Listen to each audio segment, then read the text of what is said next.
Bonjour, bienvenue dans cette nouvelle vidéo du mois de mars 2025. J'utilise l'oracle de la vie professionnelle pour vous apporter des éclairages éventuels sur ce mois qui va bientôt démarrer.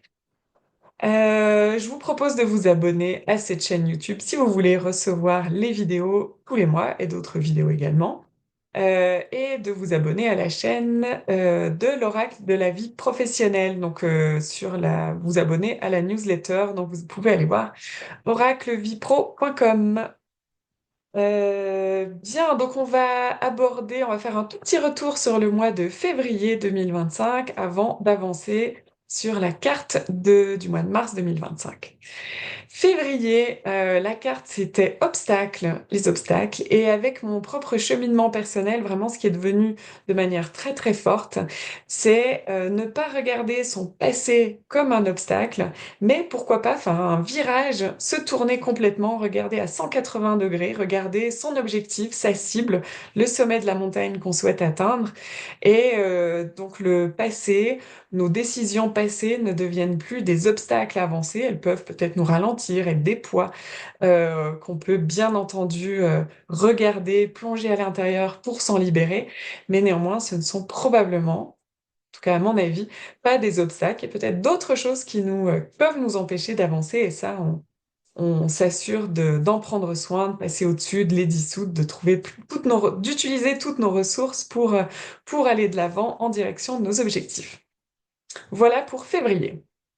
Ensuite, le mois de mars, la carte du mois d'inspiration. Donc concrètement, j'ai demandé, c'est ce qui m'est venu pour celle-ci, c'est qu'est-ce que la Terre a à me dire pour cette guidance du mois de mars 2025? Et la réponse, c'est la Lune. Donc la Lune, qu'est-ce que ça vous évoque? Vous pouvez mettre cette vidéo sur pause et puis lister tout ce qui vous vient comme croyance, comme définition, comme pensée, comme ressenti qui vous viennent par rapport à la Lune. Et je vais également afficher le dessin ici qui peut-être vous pouvez faire ce même travail en solo et puis regarder à quoi ça vous fait penser. Exceptionnellement, je ne lirai pas la carte. En tout cas, je vais juste oui, vous extraire quelques informations essentielles.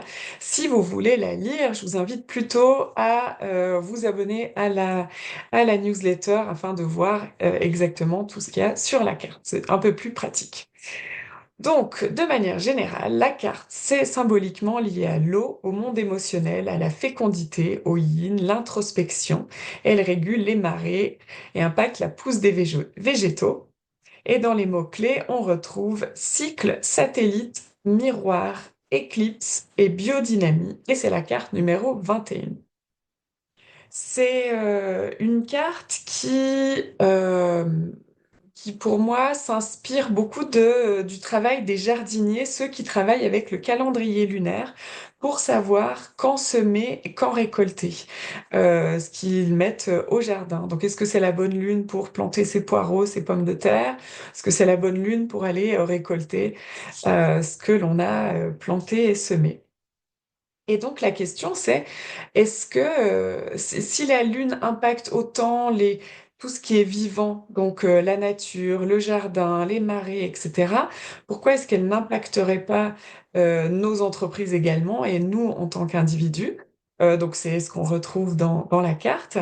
Et donc c'est une invitation à aller euh, à, à entrer en résonance avec les flux qui sont là autour de nous et être en synergie, en fait, profiter de ces énergies du moment, capitaliser dessus pour avoir encore plus de force dans vos propres activités professionnelles.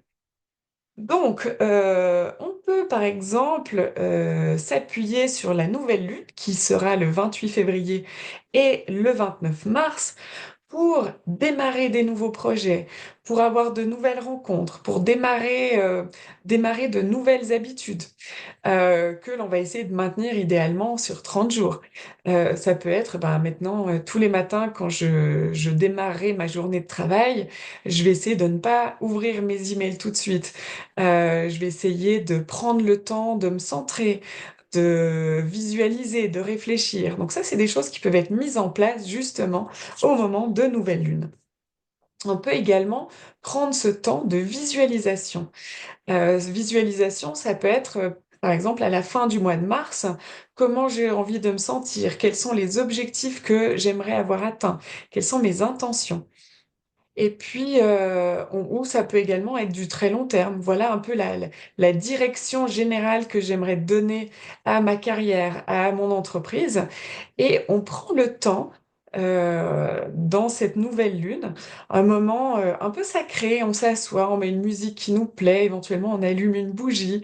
En tout cas, c'est un moment où on est déconnecté je dirais, du quotidien, du bruit, et on prend ce temps pour prendre soin de nous et des objectifs de là où on a envie d'aller.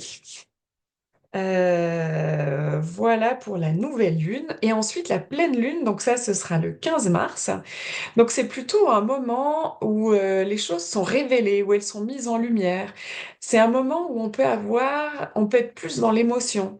On peut se sentir agacé par plein de choses. Donc, un moment où on peut se protéger. C'est important de se protéger un peu de ce qui vient de l'extérieur, se protéger de peut-être de nos émotions également, et être conscient que c'est un moment où on va mettre en lumière, on va être lucide pour des choses qui ne nous conviennent plus. Donc, une fois qu'on a plus conscience, ben non, ça c'est plus OK pour moi, à ce moment-là, on peut faire le tri, on peut se libérer de ce qui ne fait plus sens, dans notre vie à un moment donné. Et je pense que c'est en particulier important en 2025. On sait que c'est une année en neuf, où on est en train de faire beaucoup de tri, de faire terminer de nombreux cycles. Donc, profitez au maximum de ces pleines lunes pour ressentir avec quoi on n'est plus aligné. Et puis en lien avec le printemps, pour revenir sur la nouvelle lune, printemps, c'est l'éclosion, c'est la nouveauté, c'est l'énergie. Profitez de cette double énergie à la fois de la nouvelle lune et du printemps pour démarrer des nouveaux projets, même si on ne sait pas trop si ça va marcher. En tout cas, on y va, on essaye. On peut également s'appuyer sur une éclipse solaire le 29 mars, où le soleil disparaîtra partiellement derrière la lune. Ma question pour vous aujourd'hui, c'est qu'est-ce que la lune m'empêche de voir? Est-ce que ça vous évoque quelque chose ou pas? Et puis, pour revenir au point de départ, qui était qu'est-ce que la Terre a à me dire avec cette carte qui était la Lune.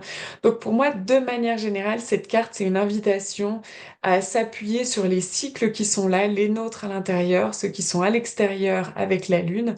Regardez ce qui se passe dans la nature et globalement, observer ce qui nous tourne autour, sans forcément nous toucher, nous atteindre directement ou sans qu'on en soit conscient.